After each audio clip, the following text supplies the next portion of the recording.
বিশ্বের সবচেয়ে সফল এবং নির্বাচিত ব্যক্তিরা কেন এভাবে হাত রাখেন?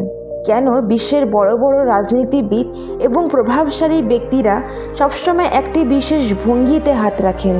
না, এটি কেবল তাদের উপায় নয়, আসলে এর একটি কারণ রয়েছে।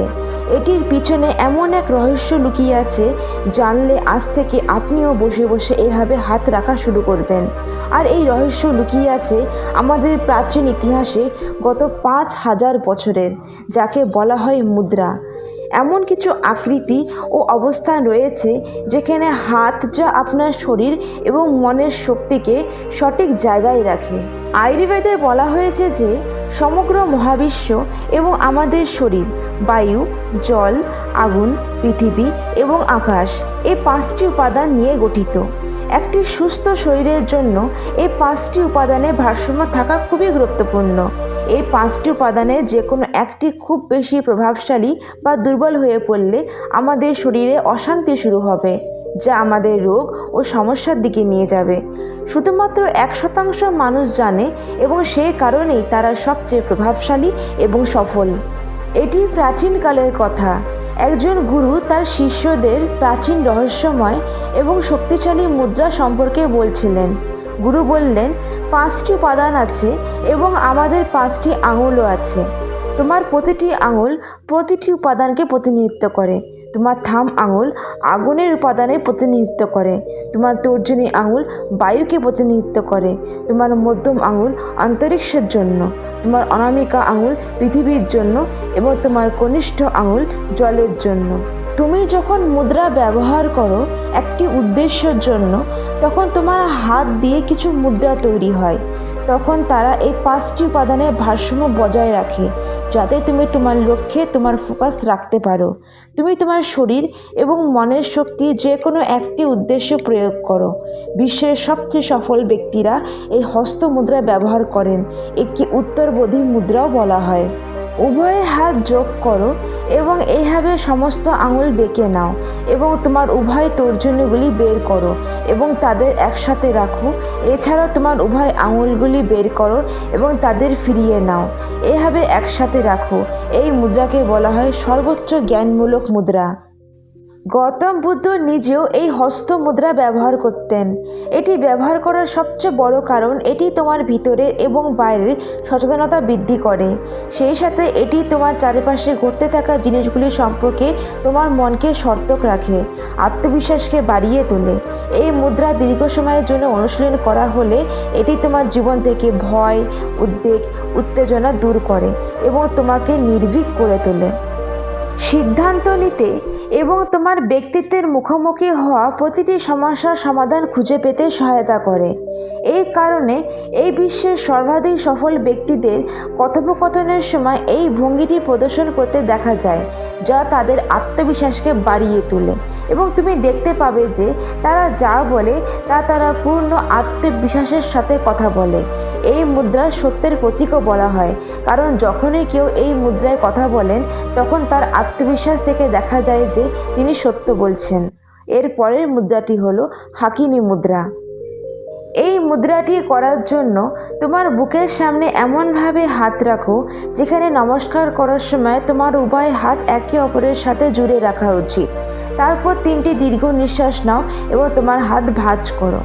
এই মুদ্রার নামটি পশ্চিমী হিন্দু দেবতা হাকিনীর নাম থেকে নেওয়া হয়েছে।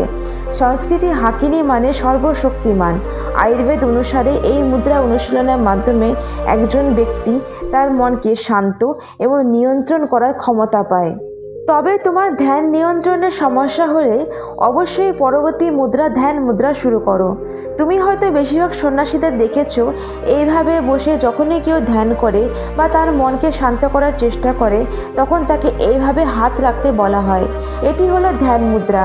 এই মুদ্রার উপাদান অনুসরণ করার সময় উভয় আঙুলকে একে অপরের সাথে মিলিত করো। এটি তোমার ধ্যানের গভীরতা জানতে সাহায্য করবে। এটি তোমার মনে শান্তি বাড়াবে এবং মনে অপ্রয়োজনীয় এবং নেতিবাচক চিন্তা আসা থেকে বিরত রাখে। গুরু বললেন, পরেরটি হলো কুবের মুদ্রা। এই মুদ্রা সম্পদের দেবতা কুবেরকে উৎসর্গ করা হয়েছে। এটি অনুশীলন করার জন্য তোমার বুড়ো আঙুলটি তোমার মধ্যমা আঙুল এবং তর্জনী আঙুল দিয়ে আটকে দাও এবং বাকিগুলি আঙুলগুলি দ্বারা সামান্য চাপ সৃষ্টি করো। তোমার হাতের তালুতে যদি এই মুদ্রা 10 থেকে 15 মিনিটের জন্য অনুশীলন করো তবে তুমি সারা জীবন অনেক উপকার পাবে। এটি তোমার হৃদয় এবং শরীরের প্রতিটি অংশে রক্ত প্রবাহ বাড়িয়ে তোলে এবং রক্ত প্রবাহের ভারসাম্য বজায় রাখে। এটি তোমার বুদ্ধিমত্তা এবং একাগ্রতা বৃদ্ধি করে। এটি তোমার মস্তিষ্কের ক্ষমতা বৃদ্ধি করে। এই মুদ্রা তোমার মনকে খুলে দিবে। গুরু পরবর্তী মুদ্রা সম্পর্কে বলার সময় আরও বললেন, সেই সাথে তুমি যদি জ্ঞান এবং বুদ্ধি বাড়াতে চাও তাহলে এই মুদ্রা অবশ্যই করবে। এই মুদ্রাটি হলো চিন মুদ্রা এবং জ্ঞান মুদ্রা। এটি অনুশীলন করতে তোমার সমস্ত আঙুল সোজা রাখো, শুধু তোমার তর্জনী আঙুল এবং বুড়ো আঙুল একসাথে রাখো। 2 আঙুলের মধ্যে চাপ দাও, কাগজ ধরা মতো করে চাপ দাও। সংস্কৃতির চিন মানে চেতনা এবং জ্ঞান মানে জ্ঞান। এটি তোমার বায়ু উপাদান এবং অগ্নি উপাদান একত্রিত করে তোমার সচেতনতা বৃদ্ধি করতে পারবে। গুরু আগে আরও বললেন, পরবর্তী মুদ্রাটি হলো গণেশ মুদ্রা।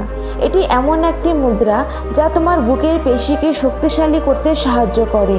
এই ভঙ্গিতে তোমার উভয় হাতের আঙুলগুলি এমনভাবে বন্ধ করে রাখা হয় যে এটি তোমার জীবনের সমস্ত সমস্যা অবসান ঘটাবে এবং তোমার জন্য সুযোগের নতুন দরজা খুলে দেবে।